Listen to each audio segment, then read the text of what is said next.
Hi everyone! Welcome to my vlog. Siya nga pala, kung bago ka pa lang sa aking YouTube channel, huwag mong kakalimutang mag-like, mag-subscribe, and click the notification bell para updated ka sa mga susunod ko pang upload. Ito nga pala, ito po ay shop ng pinsan ko at ako naman ay kasalukuyang nakatira po sa kanila. At dito nga po ito sa Taguig mga kaibigan. Sa Taguig yung pinsan ko. At ngayon ay dito ako sa kanila. Kung napansin niyo mga kaibigan na dati yung mga vlog ko ay nasa San Miguel, Bulacan po ako. Sa San Miguel, Bulacan po yun. At doon naman ay kasama ko si Nanay Carmen. Si Nanay Carmen na itinuring kong nanay dahil ako naman ay matagal na pong ulila na po. Wala na yung mga parents namin. Pero sa ngayon po mga kaibigan ay hindi ko nakasama si nanay.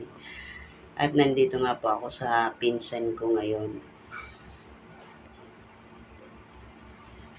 Ito po yung lugar nila dito. Sa may friendship po ito mga kaibigan.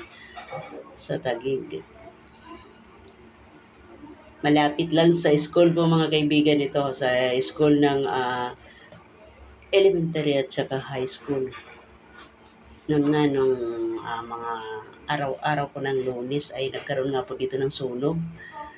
Malapit lang talaga dito. 5 minuto lang kung ating lalakarin mula dito sa shop na ito ay 5 minuto lang patungo doon sa nasunugan.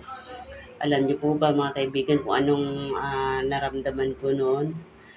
Natakot ako. Natakot na pero hindi naman ako kinabahan. Pero ang tanging nasa isip ko na lang ay magdasal, hilingin sa Panginoon na wala sanang masaktan at matigil na yung apoy.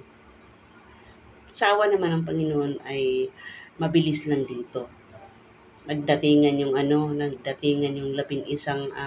fire truck. Ang daming rumisponde po. Kaya naapula agad yung apoy. Ang tanging nasunog lang ay yung paupahan. Isang karinderya at saka yung bakery mga kaibigan. Ngayon at usap-usapan na limang bahay ba yun? Pero iisa po yung may-ari. Iisa po yung may-ari. Kumbaga, yung bakery at saka yung karinderya ay umuupa lang po. Tupok yung talaga, yung loob ng yung loob. Sunog na sunog. Pero yung labas naman, parang buo pa eh. Parang hindi na nasunugan pero makikita mo yung pa rin, buo pa rin yung harap. Yun ang ibig kong sabihin mga kaibigan. Pinakita ko yun sa inyo nung hindi pala sa Facebook pala ako nag-upload noon, hindi sa YouTube. Ito yun mga kaibigan, yung lugar na ito yung nasunog. Oh, nakita niyo po mga kaibigan. Tingnan niyo po, yung bubong buo pa rin siya. Pero ang loob talaga niyan, yung loob ang talagang sunog na sunog sa loob. Wala silang nailigtas as in talaga. Inilabas nila yung mga mga nasunog sa loob.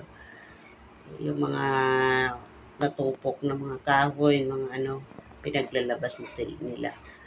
Sa loob ang talagang tupok na tupok. Pero sa labas, ganun po ang itsura mga kaibigan. Yung pinakita ko sa inyo, ganun na ganun. Sandali lang po siya talaga kasi agad-agad naman na nagdatingan yung mga maraming tumawag ng bombero. At ang kagandahan lang po dito sa Taguig kay malapit lang malapit lang, hindi, at saka hindi siya yung katulad ng ibang lugar na mahihirapang pumasok yung mga sasakyan, yung mga bumbero dahil masikip yung area. Dito, tagus-tagusan po, maraming pwedeng daanan ng mga sasakyan. Tabi-kabilaan, may mga pwedeng daanan ng mga sasakyan kaya hindi mahihirapan, maaagapan agad. Katulad po nangyaring sunog dito ay sandali lang. Hindi po siya nagtagal ng 9 ng umaga ng umpisa pala yon ang sunog. Pero napansin namin ng pinsan ko 9:25 mga ganong oras po. Pero wala pang mga mula nung napansin namin, wala pang mga ilang minuto nagdatingan na po yung mga fire trucks. Tapos akalain niyo po labing isang fire truck. Kaya naapol agad yung apoy. Nakakatakot dahil sa totoo lang mga kaibigan, pangalawang beses ko nang nasaksihan yung ganitong klaseng pangyayari. Unang-una, yung sa Caloocan, nasa Caloocan ako. Doon po sa lugar ng Kadaing, nagkaroon ng sunog. First time ko talaga yun na mapanood ng personal na grabe yung kapal ng apoy na talagang as in nagliliyap, nakakatakot. Nakakatakot po mga kaibigan. Tapos pangalawa dito, ganun. Yung usok lang naman ang nakita ko dito, hindi katulad dun sa Caloocan, sa may Kadaing. Talagang nakakalapit ako doon dahil may kasama pa ako si Nurse Geraldine Santos. Banda roon sa lugar nila. Talagang nasaksihan ko talaga yung sobrang lakas ng apoy na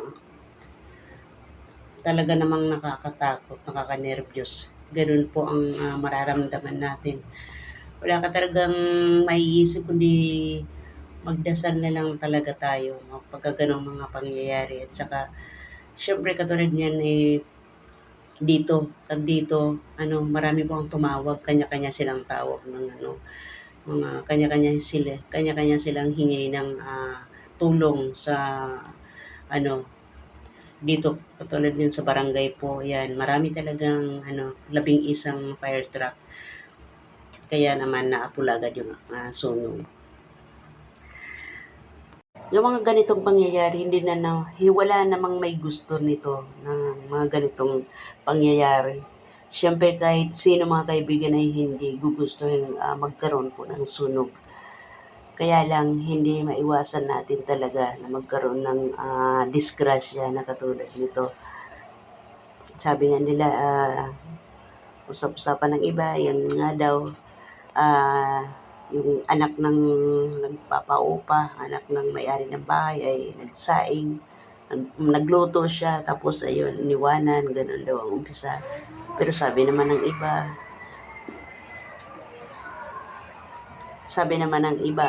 ay charger na ganun. Sumasabog ba yung charger po kapag naiwan na matagal na nakasaksak? Kasi ganun yung kwentuhan ng iba. Pero hindi ko po alam kung ano talaga ang totoong yung totoong dahilan. Wala siyang tiwala sa akin. Sa mga kaibigan ito lang po ang ating vlog for today. Ayan, ito po yung shop ng pinsan ko. Ayan, gumagawa po siya ng mga naglalaminate po siya. Mga ID, mga document. Ayan. Kung anong gusto niyo ipagawa. Wala lang siyang Xerox po mga kaibigan, wala kasi nasira ng Xerox machine niya. Ayan. Muli mga kaibigan, kung ikaw ay bago ka pa lang, kung nanonood ka ngayon at ikaw ay bagong salta lang, sana huwag mong kakalimutang mag-like ka, mag-subscribe and click the notification bell para updated ka sa mga susunod pang upload. At muli, salamat sa inyong lahat. Salamat sa suporta. Salamat po sa panonood sa mga datihan ko ng viewers. Maraming salamat sa inyong lahat. At magpapaalam na po ako. Bye-bye at mag-ingat po tayong lahat.